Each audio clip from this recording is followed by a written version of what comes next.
Last month, I stood on this stage and received the Mayor's Arts Award for distinguished honor.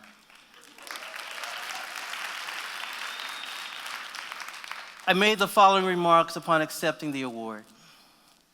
A great city is a city that honors its artists. I am grateful for this award and recognition. The journey of the poet is often a lonely one. What must keep us going is our love of community, our belief in moral excellence, and generosity. These are the ideas Martin Luther King Jr. believed in. These are the ideas we must hold dear. In these days of gray skies and too much darkness, there's a need for poets to split the rock, to release the sweet honey, to nourish the people. May our words always be like bread.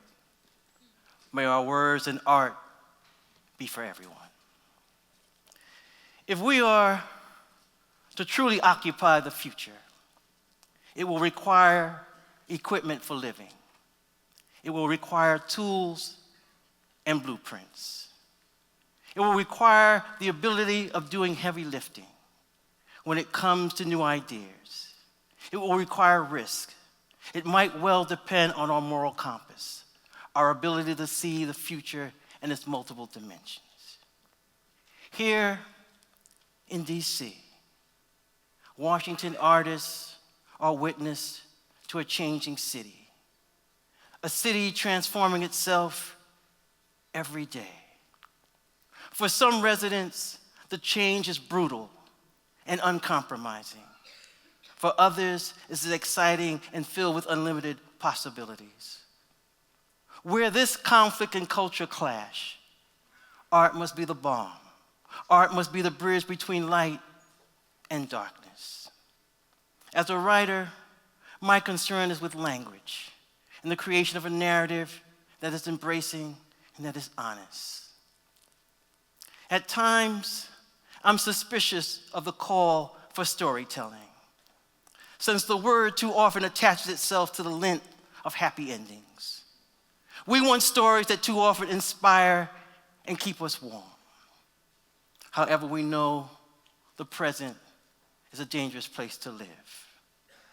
Might not the future be even more dangerous? And today's stories, unfortunately, are filled with lies. Might the future simply be the mirror, the cancer of the past? Is it quite possible that if we believe in art, if we believe in that which reminds us what it means to be human, then we have a chance of surviving, not just in our cities, but wherever we gather.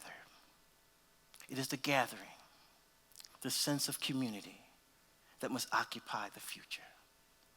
Collective work, collaboration between artists, the celebration of public space, the sharing of traditions, and the pursuit of a common language. Here in Washington, I've been hosting On the Margin, a weekly radio program on WPFW. I've been doing this since March. What I try to do for an hour, just an hour, is to critically examine the past, to share things from my personal archive, to invite guests from around the country, to provide listeners with facts and not just opinions. This requires research and the understanding of various issues, but it encourages respect and love for my city and for my audience. Washington, D.C. is where Walt Whitman once walked during the Civil War. Maybe more than any American, he could envision the future. For 14 years, I've been editing Poet Law magazine with Jody Bowles. Poet Law is the oldest poetry magazine in the United States. Whitman took out an ad for Leaves of Grass in one of our early issues. Just knowing this inspires Jody and I to edit a journal that is welcoming to new voices, that places an emphasis on translation as well as the long poem. In a small way, what we do is promote the stanzas of democracy. The writer Grace Cavallari once proclaimed D.C. the poetry capital of the world. This was meant perhaps to highlight culture over politics in this city. a way of standing America on its head, a way of always listening to our poets and finding directions in their words. Recently, I went back and read the work of Sterling Brown, the great Howard University poet and the first poet laureate of this city, who lived from 1901 to 1989. I was struck by a number of poems in which he dealt with the issue of police violence, something so deadly common today. And here's his poem, Southern Cop. Let us forgive Ty Kendricks. The place was Darktown. He was young. His nerves were jittery. The day was hot. The Negro ran out of the alley, and so he shot. Let us understand Ty Kendricks. The Negro must have been dangerous because he ran. And here was a rookie with a chance to prove himself a man. Let us condone Ty Kendricks if we cannot decorate. When he found what the Negro was running for, it was too late. And all we can say for the Negro is it was unfortunate. Let us pity Ty Kendricks. He has been through enough. Standing there, his big gun smoking, rabbit scared alone, having to hear the winches wail and the dying Negro to moan. In a poem of 4 stanzas, Brown is able to view a tragic situation in a way that looks more deeper than the video from a cell phone. Now here is one of his signature poems. And this is the poem that introduced me to Sterling Brown back in 1968. Old Lem. I talked to Old Lem, and Old Lem said, they weigh the cotton, they store the corn. We only good to work the roads. They roll the commissary, they keep the books. We gotta be grateful for being cheated. Whippersnapper clerks call us out of our name, we got to say Mr. the Spindling Boys. They make our figures turn Somersets.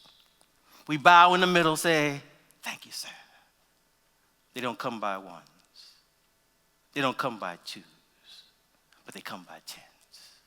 They got the judges, they got the lawyers. They got the jury rolls, they got the law. They don't come by ones. They got the sheriffs, they got the deputies. They don't come by twos. They got the shotguns, they got the rope.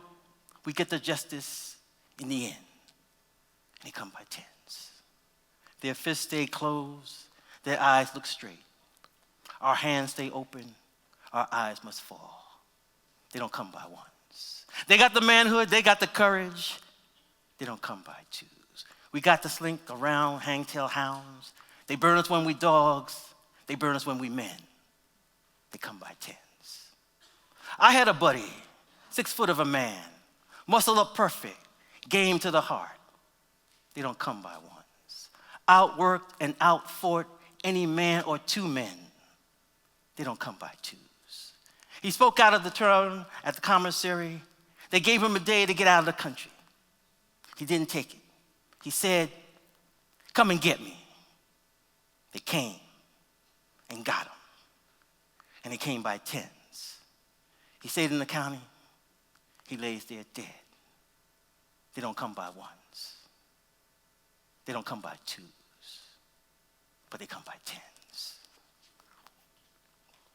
It was Sterling Brown who would write the poem about the blues singer Ma Rainey and capture how this singer would lift up a community with her voice after death, destruction, and desolation, after a Mississippi flood. The blues singer, not only a leader of song, but community leader. Oh, Ma Rainey, sing your song. Now you're back where you belong. Get way inside us. Keep us strong. And I'm going to skip over since they're ringing me here. And I know they're ringing what we might call the chimes of freedom. I'm going to end with some lines from June Jordan. Mama, mama, turn away the FBI, the state police, the cops, every one of the incestuous investigators into you and daddy into us. Hey, turn, my mother, turn the face of history to your own. And please be smiling if you can be smiling at the family. Mama, mama, let the funky forecast be the last one we will ever live on to listen to. And daddy, see the stars fall down and burn a light into the singing darkness of your eyes. my daddy, my black man. You take my body in your arms. You use the oil of coconuts, of trees, flowers, fish, and new fruits from the new world to inflame me in this otherwise cold place. Please. Meanwhile, mama, mama, teach me how to kiss the king within the kingdom. Teach me how to TCB, to make do and be like you. Teach me to survive, my mama. Teach me how to hold a new life, mama. Help me turn the face of history to your face. Thank you.